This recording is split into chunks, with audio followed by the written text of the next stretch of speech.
Today on the Self Smarter podcast. You never think you're quite ready, and there's a certain kind of trust that you have to have, that you have everything that you need, or what you don't have, you'll find on the journey. Hi, we're Danelle and Megan, the hosts of this conversation-centric podcast for leaders seeking to be better every day. Whether you choose to be a leader in the workplace, at home, or in your community, we believe the most effective leaders are equipped to not only be self-starters, but self-smarter. Hello, and welcome to Self Smarter. I'm Megan, and this is my friend and co-host, Danelle. Hi, everyone. So today, we have someone famous here. Michael McElroy is here, our first gentleman on the podcast. Yeah. Honored. So thank you for helping us with our diversity and bringing males in. We appreciate that. We actually do have 60% of our listeners are female. 40% are obviously male. And so we're trying to change that. We're trying to increase our male followers. So Thank you for being here today. He's going to appeal to everyone. Let's just I know, he will. He will. So before we get into our big discussion with Michael, I would like to just briefly give a little introduction so that our listeners know who we're talking to today. So Michael McElroy joins us today from the University of Michigan School of Music, Theater, and Dance as chair of the school's top-ranking Department of Musical Theater. He is an actor, and I put understatement of the decade, and has appeared on Broadway many times, most notably in Big River, when he earned a Tony nomination for Best Supporting Actor in a Musical. He is a celebrated actor, and when I say celebrated, I mean everyone knows this man, respects this man, and they love you, Michael.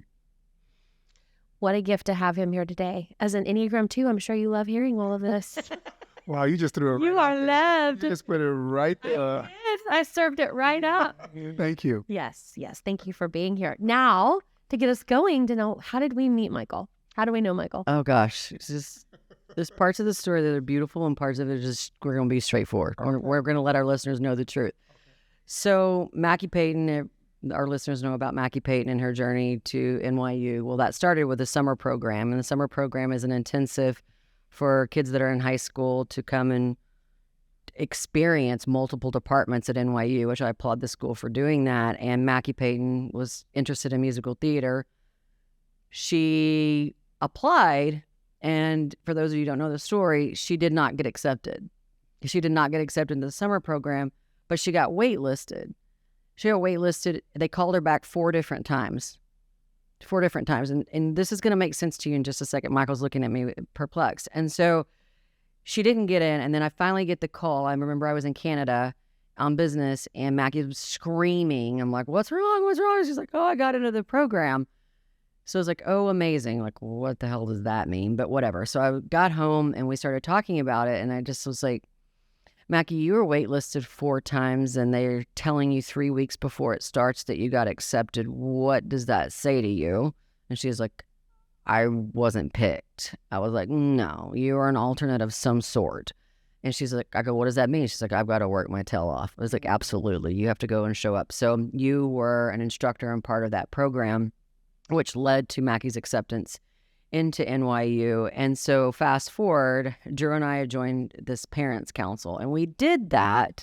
Anyway, I'm not going to go off on all of the politics of the parents council, but our listeners can probably figure out they know I don't do well in those type of situations where I have to perform, because I thought the tuition was enough. And when I say enough, I mean chokingly gasping. Nice. Enough. And so anyway, Michael and I were put in this room because he has to show up out of obligation. I'm guessing, I'm not putting words in your mouth. That was my interpretation, to be at this parents council with this group of us who decided we need to pay extra money to be a part of a group. And Drew and I thought, well, that'll just help us be a better parents to an artist, because we're two business minds, right? So anyway, Michael and I found ourselves in this conversation of neither one of us really wanting to be in this room, but we connected so easily. And to be from such different worlds and then to need to be connected through this particular experience was so special. And he brought me so much comfort. And I remember after a drink in, Drew walks away and I'm like, this is my chance. This is like my chance to say what's really bothering me. And I said this to you, and I don't know if you remember, but I was like, how in the hell did our daughter get into this program where you only accepted 60 students. The NYU at the time, and Michael was, a professor at the time at NYU. She was waitlisted or whatever. And so what you ended up saying to me was what we also ended up finding out, that Mackie was the only person who submitted an application who didn't have a video. Like, this is how clueless we were. But what you said to me was this: the thing about your daughter is that she's not overcoached, she's not overtrained, and you are not a helicopter mom. And so she's in the right environment to be properly trained. And I guess you have a lot of students who probably come with a healthy resume. I know you can't speak about that, but yeah. Anyway, my whole point was that it was this serendipitous moment that I was being very self-smart of realizing how lucky I was to have met you in that boring-ass cocktail reception. And then we fostered a friendship, and there's another part to the story, but I'll let Michael talk about it before. So. Well, no, I mean, that is exactly right. At that time, I was, in addition to being in the new studio and being on faculty, I was also the associate chair of the entire department. And with being associate chair, there came these required events that I had to attend. And I want to say this was on a Saturday. It was on a day that wasn't even a work day. So I was really like, do I have to be here? And my boss was like, yes, you do. Yes. And so I was making the rounds, and there were 3 amazing things that came out of that meeting that I'm so glad meeting you. Well, because I was supposed to make a trip to Dallas, remember? And you're going to take me out for barbecue and margaritas. At 2 different places, because those typically don't go together. Yeah. Right? But then that trip got canceled. Yeah. But we stayed in touch. The other thing was I was talking to 2 other leaders, both chairs of their departments, because I was really struggling with being a leader. I did not want all the responsibility. And I was exhausted because I didn't know how to balance that with the teaching, which is what I really love to do. And your very active art career that still never ceased to slow down. So there was multiple things, Lots of things. And one said to me, they both actually said the same thing: if you want to see the changes happen, you have to step into a space of leadership. And one said it in a funny way, because you probably be upset with the way it's being done and think you can do it better. Right. But it's an opportunity to make the changes that you know need to be made. That's right. And to lead, you have to step into, you just have to do it. And hearing those 2 people who I really respected say that to me, it really kind of went, okay, that's true. So now just accept the fact, embrace that you're here and this is a part of it, and that you're going to have to build some skills. Because I'm not, that's not my strong suit. I like being in charge of things in terms of having vision and working and working with people to move towards something. But it does come at a cost. Right, the leadership piece. Yeah, the leadership piece. Yeah, and it's leading, because you're an incredible visionary.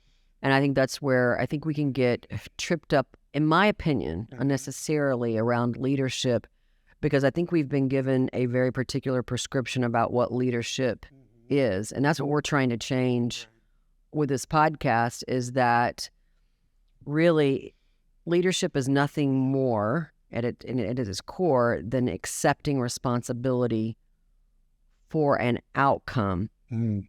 Outcome being a project's success, a show's success, or even an individual's own journey forward. And so I think of you, it's interesting to hear you say that you struggle with that when I see the results of the way you teach and how you've led, and we're going to talk a lot about BIV and all the endeavors that you have going on. But for me, I'm looking on the outside and just getting to know you through this last few years, like, all I see is leadership, and that you exude the actual tenets that we really need to have more of in leadership versus, again, I keep using the word prescription, but I followed that for a long time. Oh, this is what leadership is. It's these certain things.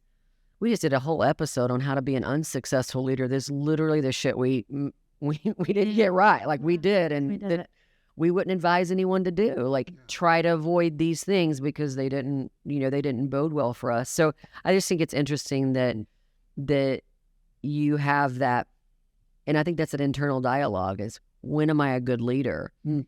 And I always thought that it was the external metrics that would tell me when.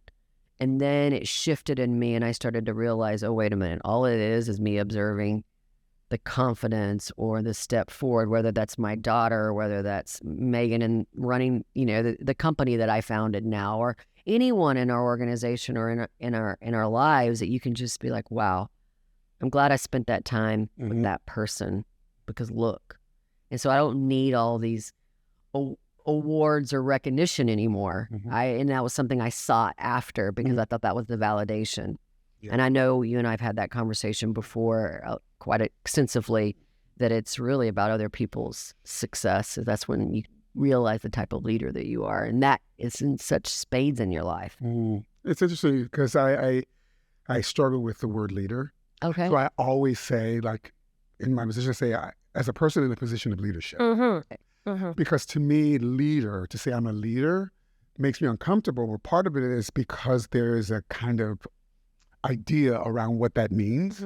Right. I see, Julius Caesar coming in on a horse and right. And I always don't want to be. No. So I always frame it in as a person in the position of leadership.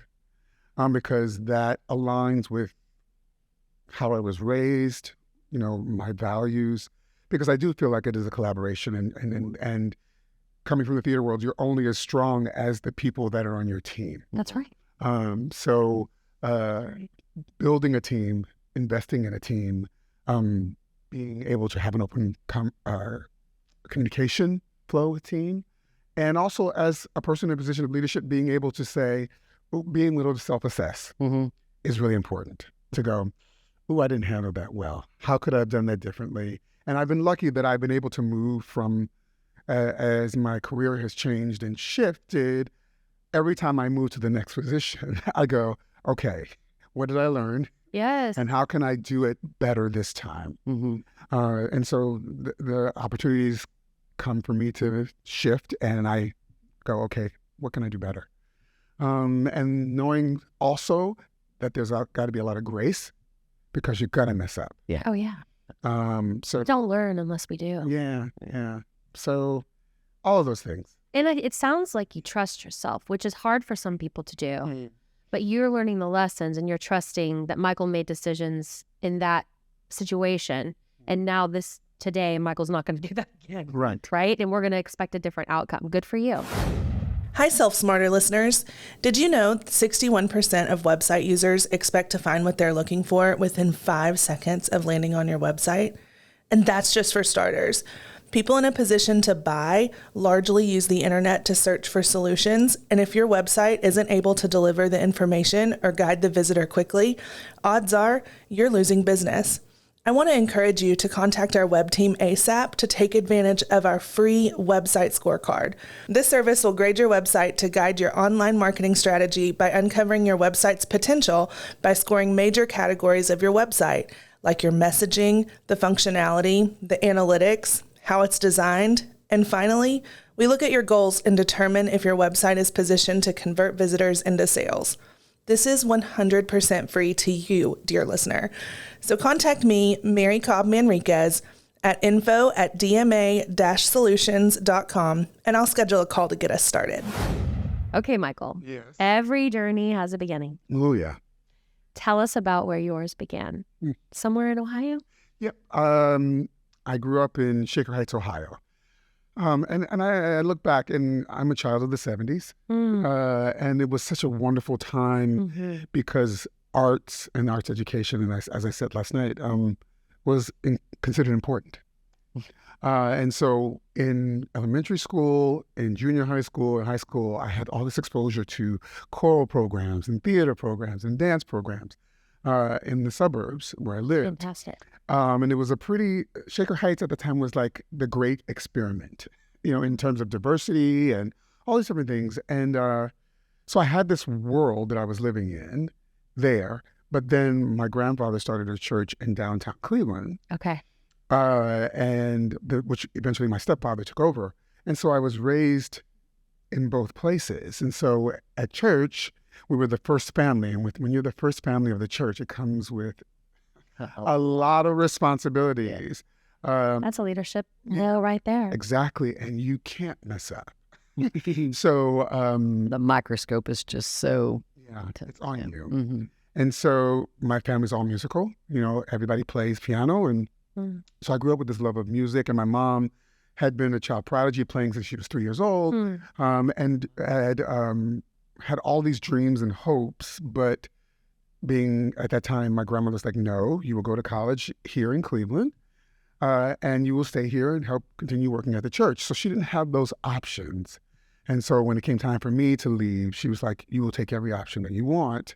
But I was exposed to theater, and all kinds of music was playing in our houses all the time. And then I had gospel music, and then I had choral music, and I had classical music, and I had R&B. And it was just such a wonderful time to grow up in such an innocent time. Yes. And so I was at church all day Sunday, and usually on Thursday nights for rehearsal, and Wednesday nights for Bible study, and Saturday nights for rehearsal. And it was like, when I wasn't at school, I was at church. And then it came time to figure out what I wanted to do with my life. And I thought, I could be a singer, I could go into theater.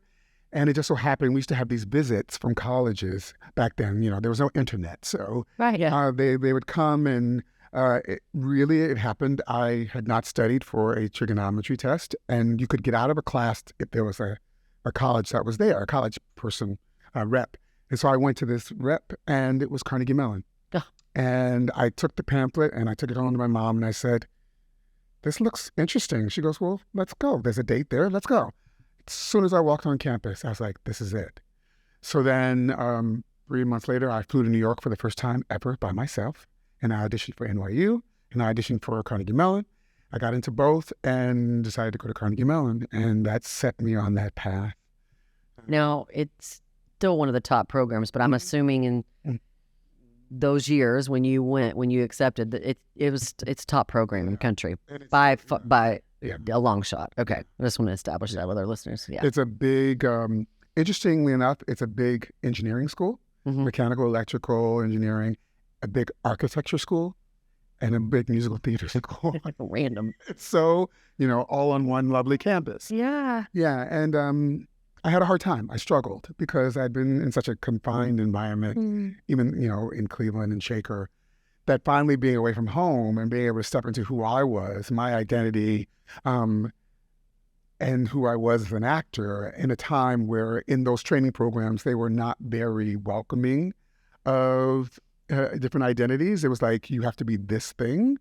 And if you're not this thing, and at the time there was a cut system that existed in our music group, in all training programs. Okay. So what they would do at my school at the time, at the end of the first semester, we had conferences, and you would go into conferences. Everybody else would be sitting in the hallway, and people would come out in tears, and they'd be cut, gone. And that cut could happen every semester up through your junior year. Junior year, you were safe. Oh my God. Like cut from college. Bye-bye. Yes. Whoa. And so there was a lot of conversation around the notes that I kept getting was that I needed to be more like a football player, which I'm doing Shakespeare. I don't know what that means.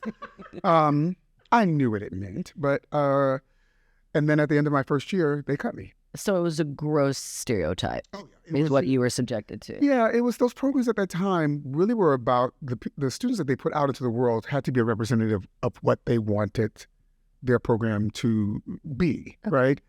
And it was a very kind of like, bow at the knee of the all-knowing guru person. And it was that kind of dynamic. And because there was no internet, no social media, it wasn't like you could go and like, You didn't know. something. Yeah. Right. What was going on, the injustice of it all. No. And so I was cut, and then I had to go home for the summer. And I was like, I don't know how I'm going to tell my mom. I don't know how to tell these people who have invested in me, all this, right? So I kind of kept it to myself for like, May, June. Now it's July. Or like, when are you going back to school? All right. And I finally told my mom, and I thought she was going to just completely blow up. And she goes, no, it's okay. We'll get a lawyer and we'll figure it out.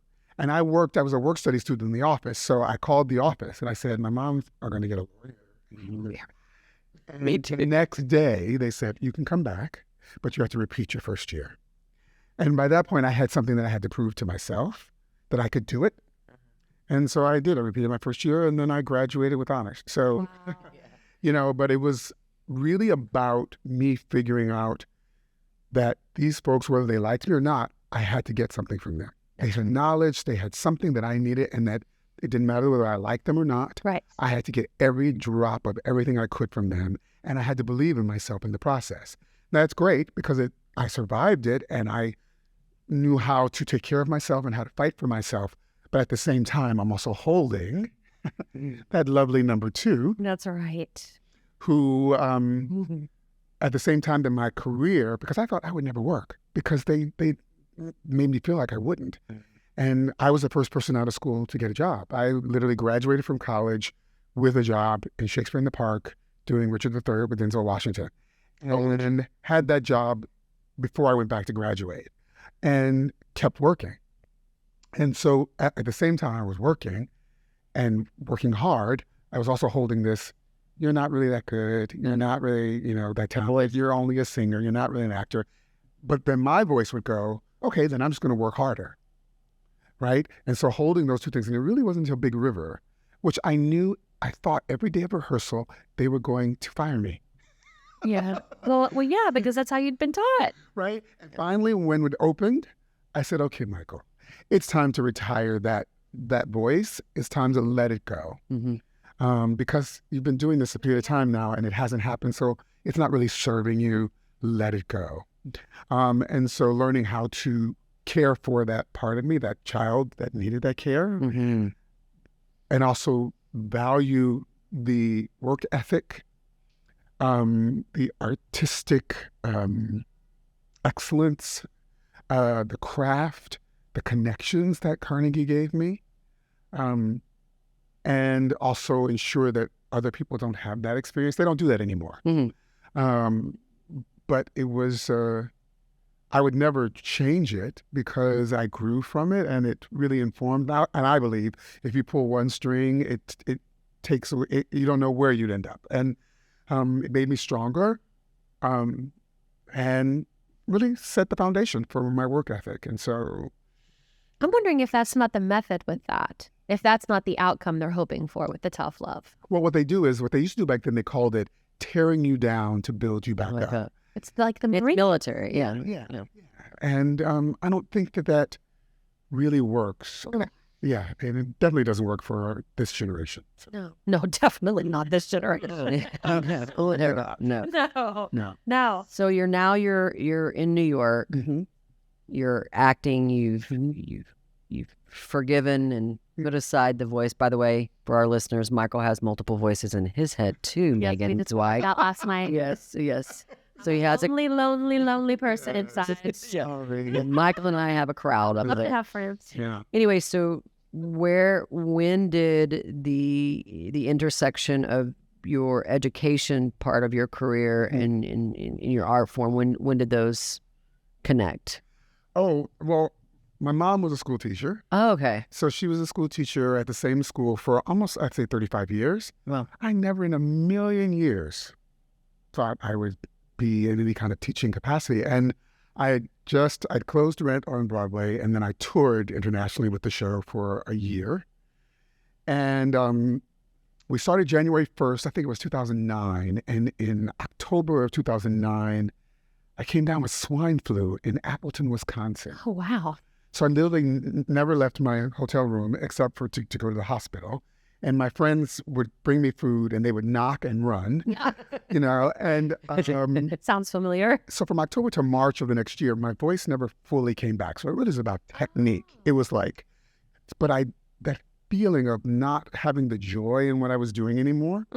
And I remember it's not the loud voice that we sometimes can kind of shoot off. It's that quiet one that you need to be careful of. And there was that quiet voice that said, I think I'm done with this part. And I always knew that being a performer was not my end game, but I didn't know what it was going to be.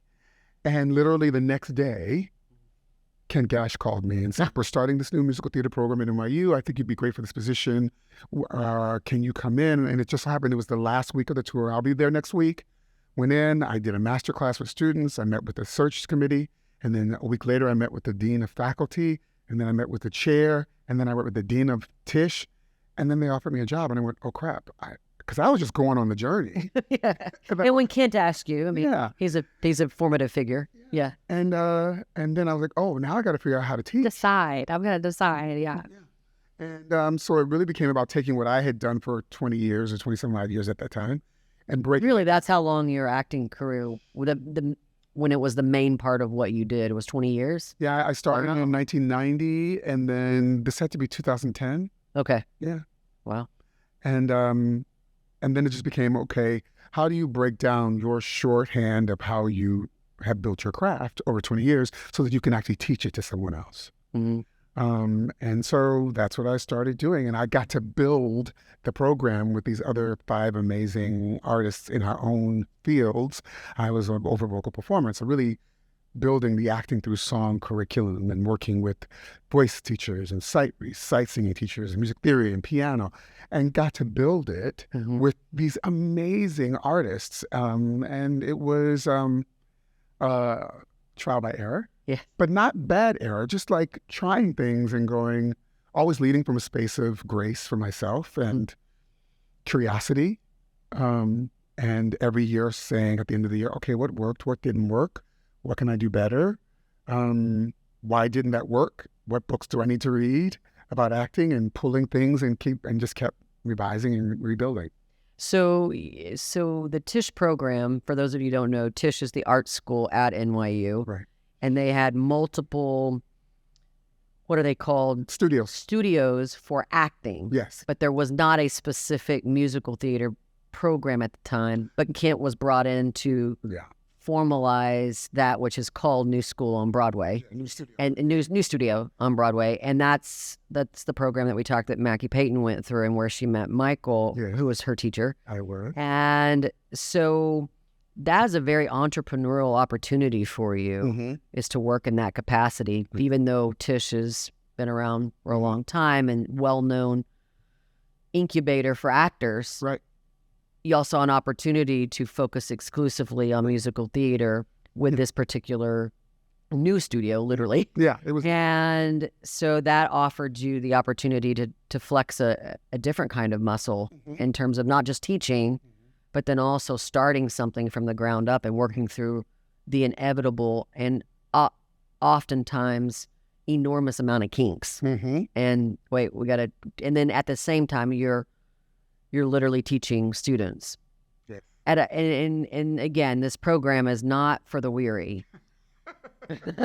Now, I didn't go through it, but my kid did.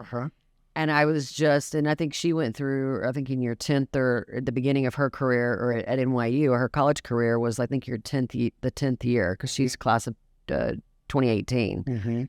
So she came in, she graduated in 2018. We were 8 years in, so she came in and we were 4 years in. Well, okay, so earlier than that. Yeah. But I know at one point during her tenure at NYU, there were more performing actors from the New School on Broadway at NYU in terms of playbill, active actors than any other program in the country. Is that so? Now you've gone to Carnegie Mellon, you studied there, top program. Now you've helped make NYU's, at this point, New School on Broadway top program, and now you're in the top seat of another top program in Michigan. So what I'd love to do is just have a whole podcast where we just compare and contrast the three. But I know we can't do that. But that would be the equivalent of, someone in a business environment going to work for Microsoft, Dell, and I don't know, Apple. Like all within a career. And so what is that like? I don't know. I mean, that's a lot of politics. Oh, Michael, my goodness. Well, the great thing about New Studio and the undergraduate drama at Tisch was that there are 10 studios. 5 of them are external, meaning they are operated by acting companies outside of the building. Okay. So you have Atlantic Theater Company, Playwrights Horizons, Stone Street, which is film, Stella Adler, and there's one more. And then at the time, there were 6. There was CAP, which was a musical theater program. Oh, okay. But they decided that they wanted to have an internal version, and that's when they brought Kent in. So we built one that was internal as opposed to through an external Okay. So I think they still exist, but just not with NYU students. And so we got the opportunity to really build that.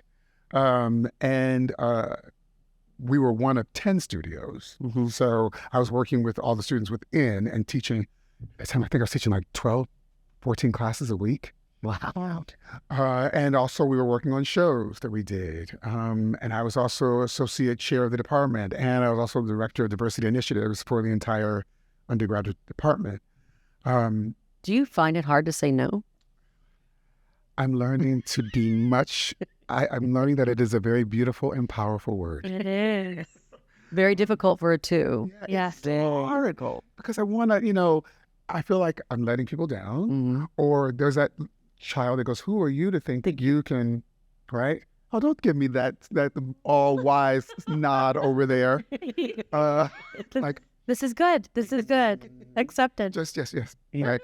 No, but I'm learning that I have to. Sure. I'm trying to work more at my own well-being, right? And what do I need so that I can be present for myself as well as present for my job. That is so hard for When we just had an episode, and I fought this episode. I didn't want to do it on boundaries.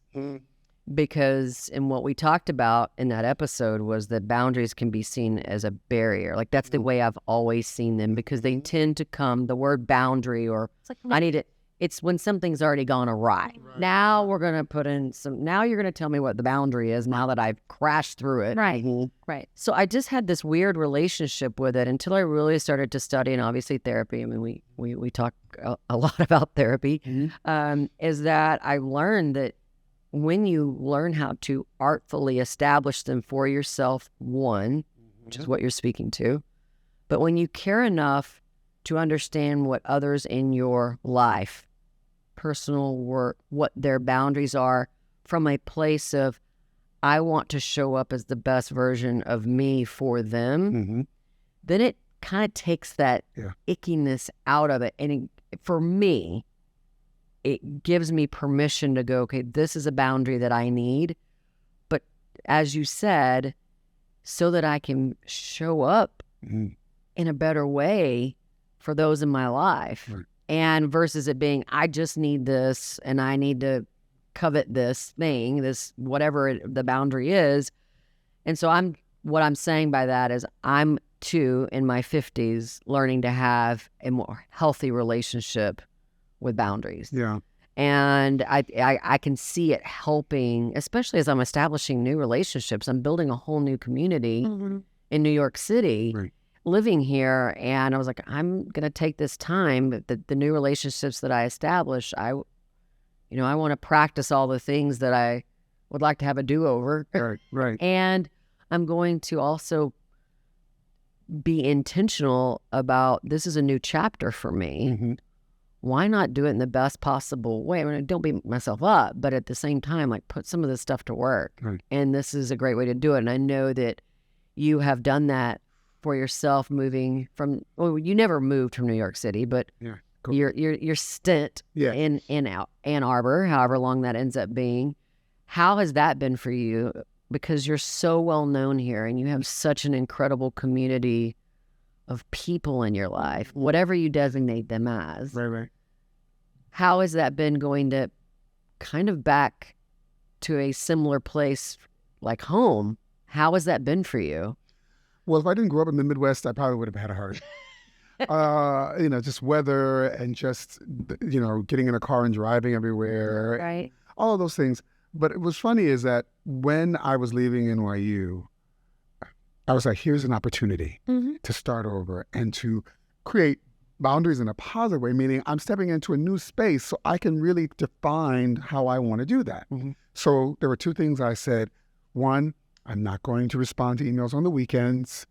Two, I'm not going to respond to any emails after 7, 8 o'clock at night or whatever I said. I think I said 7 o'clock.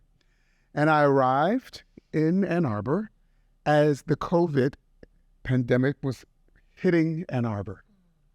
So literally it was, do I teach this class online? Do I not teach this class online? I can't teach this class in person because of health issues. I can't.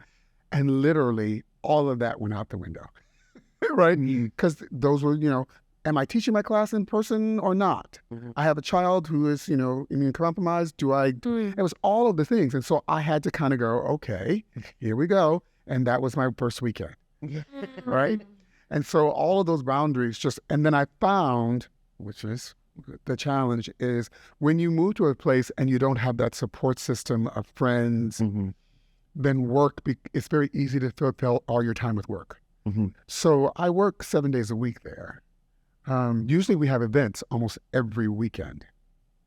And then when I don't have them, I'm like, What do I do? what do I do? But the good thing is I can't work in the evenings anymore. So I get up at 5:30, 6 o'clock, and I come make my coffee, sit on the sofa, turn on the fireplace, and I work for like an hour and a half. Then I go to the gym downstairs, come up, shower, make my lunch, go to work. But when I come home at 6 o'clock after making my dinner, my eyes will not look at a computer. Yeah. Nothing comes in, Yeah. Yeah. right? No information is going in, no information is going out. So it's not even like if I want to, it's just I can't. It can't. Yeah. So after I cook my dinner, which is really important to me that I cook my own food, it's a real ritual that I love, and clean up. Somehow I look up and it's 10 o'clock and it's bedtime. So I'm doing things around the house or watching something on TV. You're taking care of yourself. Yeah. So, but there are other opportunities that potentially may be coming my way, and that'll give me another opportunity to go, okay, what have you learned from this, and how do you move forward, learning from that again. Yeah. Do you struggle with change? I don't struggle with change in terms of I'm not emotionally connected to things, but I am emotionally connected to being somewhere and being stable. Right. And feeling like I have, I was talking to a friend of mine the other day, and they were saying we both, when we go to a hotel, it doesn't matter if we're staying for a week or a day, we always unpack. The suitcase has to be in the closet. Yes. And then I feel like, Okay. all right, so the thought of having to move again, that makes me anxious. Maybe you've gotten settled into the rhythm of the life that you've made for yourself in Ann Arbor. And you know that life potentially somewhere else, the rhythm is just different. Yeah. And it's kind of hard to accept the rhythm change Yes. because you're comfortable. Also when I arrived in Ann Arbor, we were in the middle of the, coming back from the pandemic. So for 9 months, I had no furniture. All I had was a bed in my bedroom and stools at the kitchen island. And so even when I got furniture in the living room, I still didn't go over there. It was like this no man's land over there. That's why I have coffee on the sofa every morning, because I had to force myself. Oh, I have a couch. Oh, I must sit on couch. Because I would not go over there. It was, and so it's just in the last maybe 9 months that it has started to feel like a home. Okay. For you. But just like it starts to feel like a home, I can start to feel like a home somewhere else because I always have my place here. That's right. That's right. Yeah. So speaking of COVID, that was one of the things that accelerated our relationship is that COVID hits. NYU sends all the students home on March 16th. My birthday is March 31st. And I'm dealing with the business nature. Now Mackie Payton's home. We're all, as a world, dealing with this reality that's crashing down on us. And there were two main industries that got hit right away that I was close to, which was food. So our restaurants ceased to be able to operate. So you think about our food supply, you're either buying it at the grocery store or you're buying it somewhere else. So half of our industry came to a screeching halt. Well, food doesn't stop growing because there's a pandemic. Right. So there's just so much dynamic destruction and acceleration at the same time in industry, whereas the arts industry just came to a screeching halt. And so I was like, what can we do? And I literally had bought Zoom for the company the week before I had this idea. And I said to the team, let's just throw a birthday party over Zoom and raise money for these two industries. And they're like, well, do you know how to operate Zoom? I'm like, no, I'll figure it out. And so I said to Mackie, will some of you and your friends come on? I was like, I'm just going to reach out to Michael. She's like, Mom, you are? And I was like, I bet he's not doing much. Turns out you were in your apartment. Everybody's itching. He gets on the phone like within 24 hours. He has Tally. Is that Tally? Tully, which also spoke at the event we went to with you last night. Anastasia. And I forget the other gentleman's name. Oh, Ben. Ben. Yes. And so these incredible artists agreed to come on with Michael's nudging, and obviously it was in support of BIV and in that community. And then we invited other artists to come on, and we just had a impromptu It was fundraising. concert for an hour and a half, and then people didn't want to leave, and then people just kept singing, and I don't know, it was just, and then I reached out to one of my all-time favorite artists, country music artist, and I just slid into her DMs. Like, I didn't expect anything. Is that not right? Is that not the line for it? Okay, well, I did.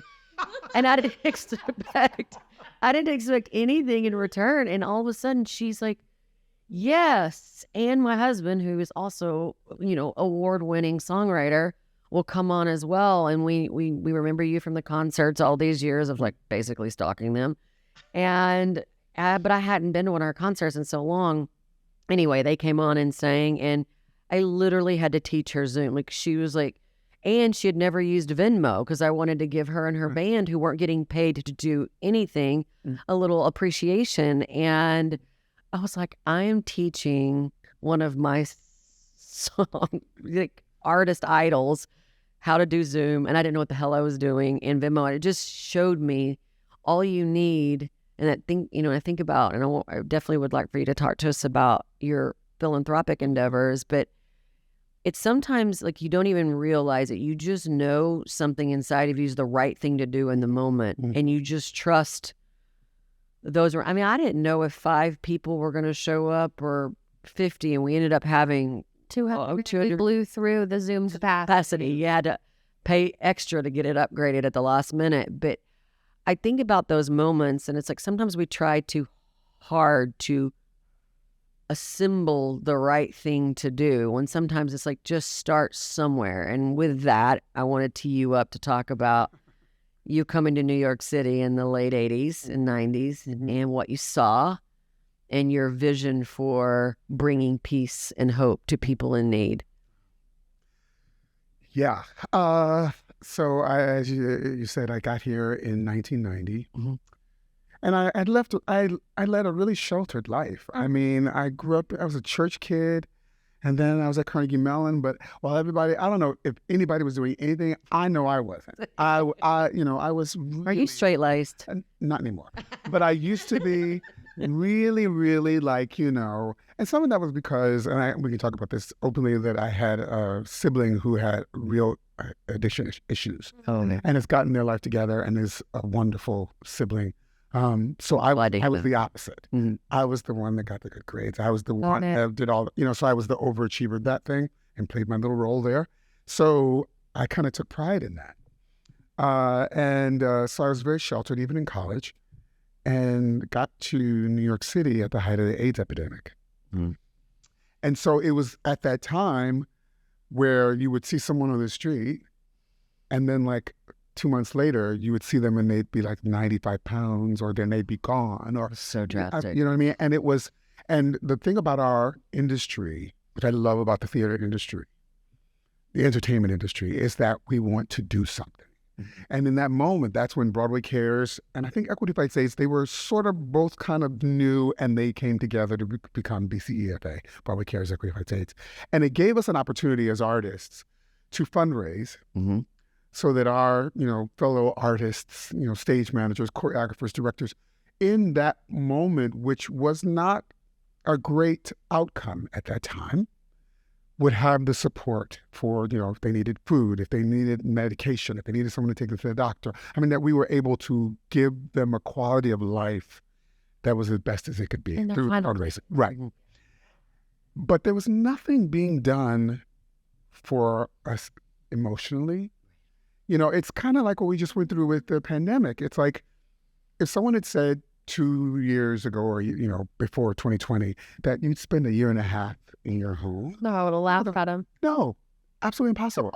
We did it, and then as soon as we were able to pop out, we popped out. But not once did we, as a group of individuals really take a moment to look at what is the trauma, what is the stuff that I am holding on to now that is going to affect how I move forward. Yes. And so similarly, at that same time, we were doing all the things. We were raising the money. We were having the cabarets. We were doing the fun, collecting money and all of the things. But nothing was being done for us to really grapple with what it meant to experience so much loss and to feel so out of control. Mm-hmm. And so I had been doing cabarets for Broadway Cares Equity Fights AIDS 2 years in a row. I think it was 92 or 93. And in 94, I said, I want to do something with gospel music. Just want to, because it was the thing that had gotten me through. Mm-hmm. Now, having a complicated relationship with organized religion, growing up as a preacher's son, and then, having, and being gay and all of the things that brings with it. But I never lost track of the music, because the music and how it has come up through its creation, there's something in it that just speaks to truth. Gospel music. Yes. Yeah. That you feel something when you hear it. Mm-hmm. And so I got 11 friends together, and I wanted it to be a diverse group of people. And we did a benefit for Broadway Cares, 11 friends sing an evening of gospel music. And we had a very diverse group of artists that came, and a lot of people who came who were actors or in our industry who had been seriously harmed by organized religious spaces that told them because of who they were, they did not, And so it was a healing moment for them. Mm. It was a healing moment for us, and it was this kind of like back and forth and really powerful. And it became an annual event that we did once a year. We'd get together, we'd rehearse for start rehearsals in July, and it would be in September every year. And that was 94, 95, 96, 97, 98, and 99. And then we just started to blow up, and people wanted us to do things. So we did the Tony Awards, and we were doing recordings with different people. And then it became... Were you named at this point? Had you established it? Oh, sorry. Yeah. Okay. It was Broadway Gospel Choir. Okay. And then in 99, in 2000, I changed it to Broadway Inspirational Voices for legal reasons. And not handling my business and trusting people and things. Then we became an LLC, and then we wanted to become a not-for-profit because we wanted to have a service outreach arm of our organization.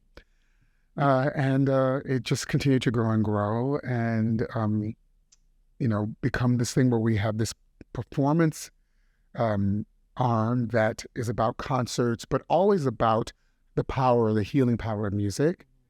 And then you have this service, outreach programs in underserved or populations, whether in schools or at the Ronald McDonald House or with Covenant House, a place for homeless and trafficked youth, making sure that we recognize the power of music and how it was able to heal our lives. And we have the gift of being able to perform and to do that, to be able to give back using that talent without it being something that you're doing for money. Right. And to always experience in the concert this kind of exchange of energy between people who come, who are what they're holding, and knowing that it's a space that when they leave feeling filled up. They feel like something's been shifted, and also knowing that we get that as well. And so I, did that with an incredible team of folks and that was the thing, the mission.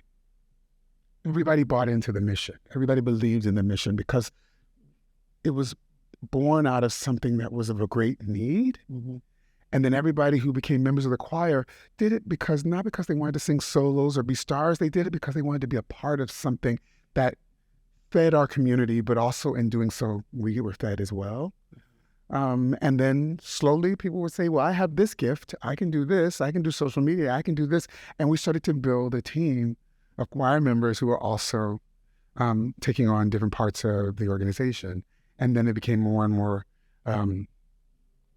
professionalized as we went along. Right. And then after 27 years, I was like, it's time. Sure. Because I felt like I had said everything that I was going to say, and it was time for a new generation to come along and take BIV to the next level. And it just so happened that I was an artist in residence at Little Island, and we were going to open the amphitheater with a farewell performance. And that was tricky because we were still in COVID, and there was like at one point it was like you can't have more than 10 people on stage because they have to all be 12 feet apart, and it was just all the way up to the very end. Then it was like the ban on masks, not having to wear masks outside, happened literally maybe like 2 to 3 weeks before our concert. Yeah. And then it just so happened as I was moving towards transitioning out, I was always looking at who are the people who have and I think that's a part of being a person in leadership, is being able to recognize in others sometimes what they don't see in themselves. And then how do you coax that out? How do you provide opportunities? And there was a choir member that I went to, they were doing a cabaret of their music, and I looked around and there were like 70 choir members there. That never happens. And I was like, they're here to see him. And then I saw him and his music and what he had written, and I was like, so it was like bells going off, like, yes, this is the person. Yeah. And I brought it up, and they were like, absolutely not. They were terrified. And I just kind of talked every once in a while, bringing it up over. It took 2 years before the person was like, and that's Alan Renee Lewis. He was like, yes, I can do this. But he was in the choir for 2 years before he accepted that he was able to. And all that time I was giving him more opportunities. I was like, arrange this, write this, direct this, Because you knew who could. You know, he could. And, even with our leadership, there were people that were coming on who were handling things. And I was like, you're the person, but it wasn't the right timing. Right. Right. Or they were like, my career's taking off in these incredible ways. I can't do both.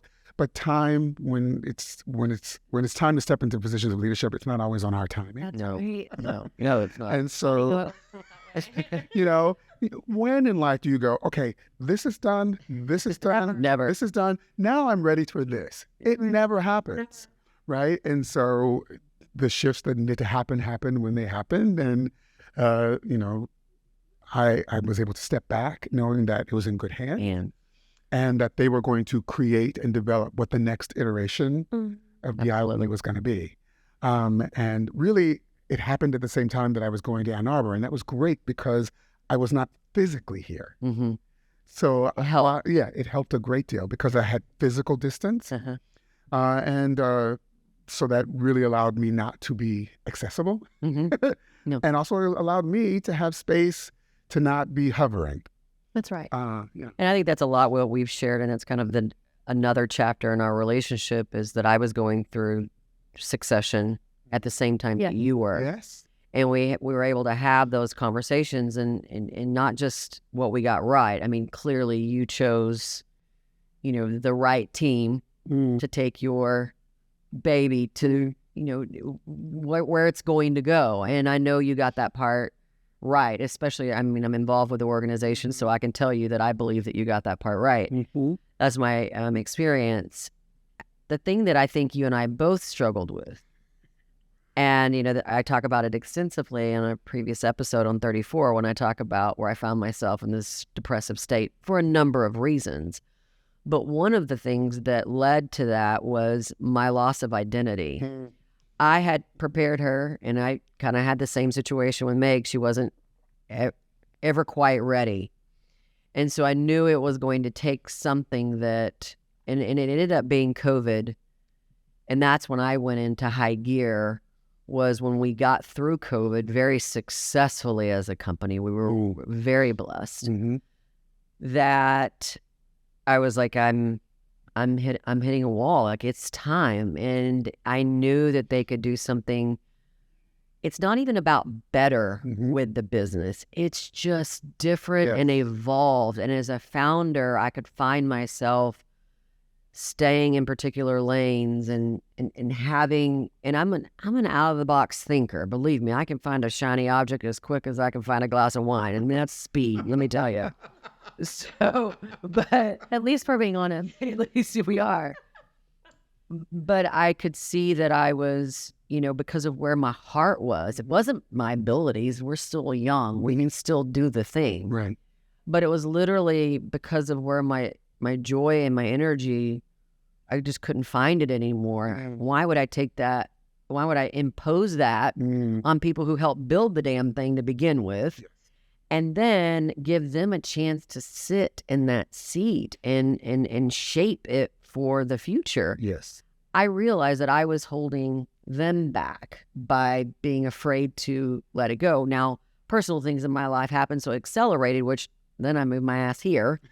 So yes, we both had distance that we were able to use to help us through that time. Right. But you and I have both shared with one another that the thing that I got wrong, and these are my words, and I'd like your opinion on it, the thing that I didn't factor in was what in the hell I was going to do with my time. Mm-hmm. Now, you had other things, but for me, it was literally me figuring out what am I going, and I didn't even think about it. Like that never even crossed my mind because I'm thinking Pilates and long walk Yeah. and like all this dreamy stuff, which I did the first week. And I was like, shit, like what am I going to do now? Right. So how did you, because again, I think you the succession part of it, and I'm sure there were bumps and we had those too, but the people in the seats you got right. Mm.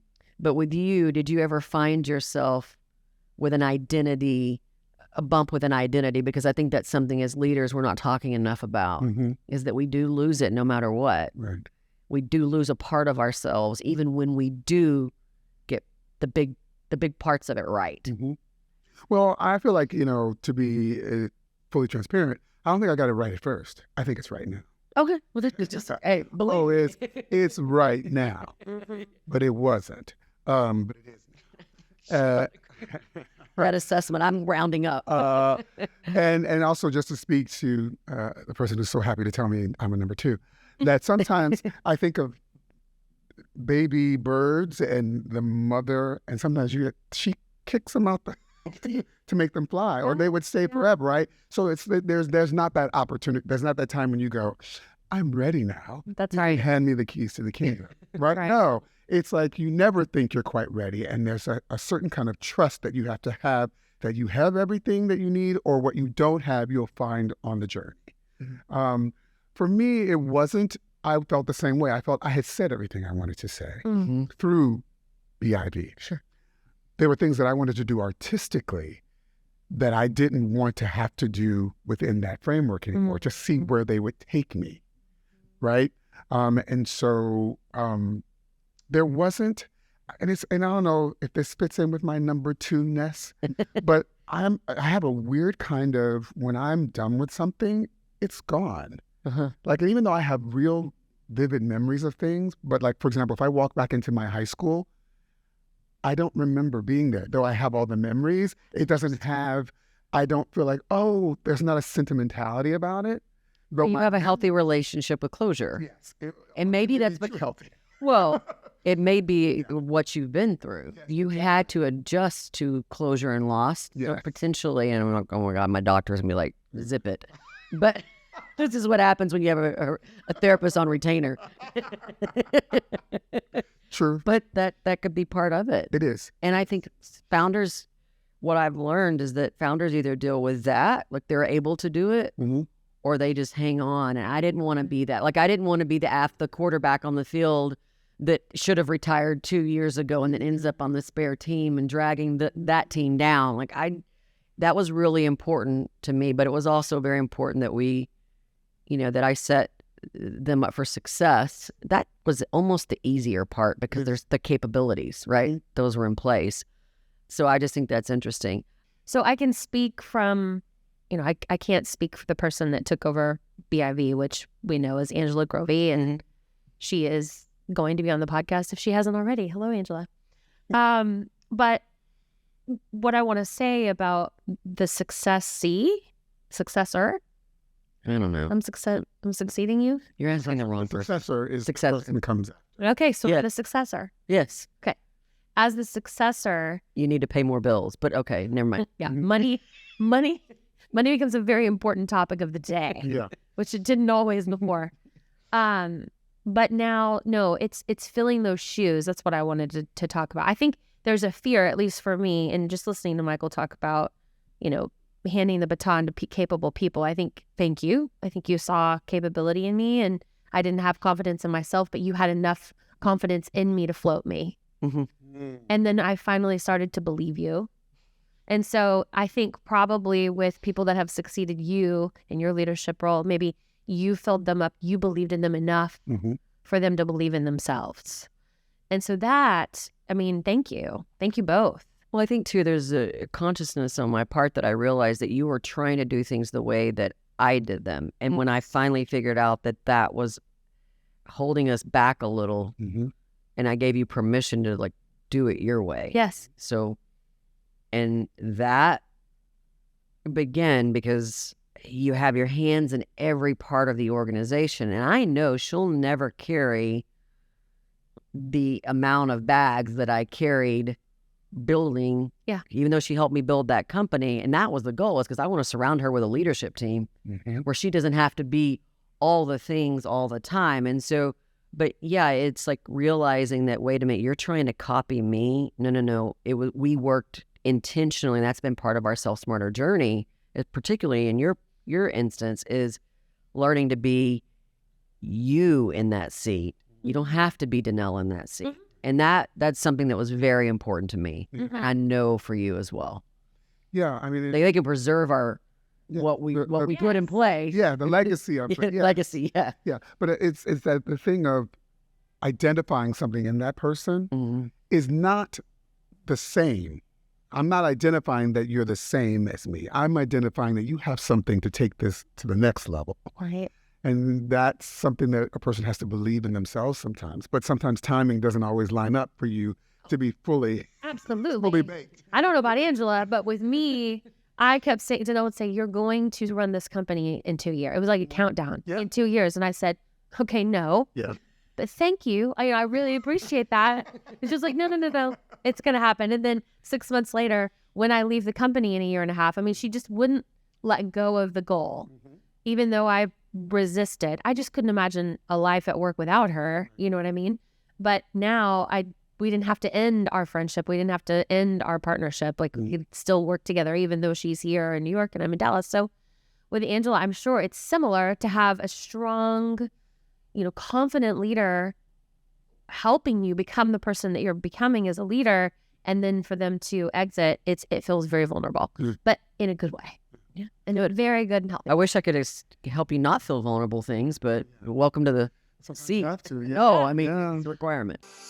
As always, you can connect with us on Instagram and Facebook at Self Smarter Podcasts. You can also leave a rating or review if you enjoyed what you heard today. Not only does this mean so much to us, but it also helps other leaders and future leaders find our community. Thank you for taking time out of your day to join us in becoming Self Smarter. This podcast is produced by Snacks Media, and music is from a free platform. Well, that is until Brandy Carlisle reaches out to us to write the original score for our podcast. Friends, have a great rest of your day.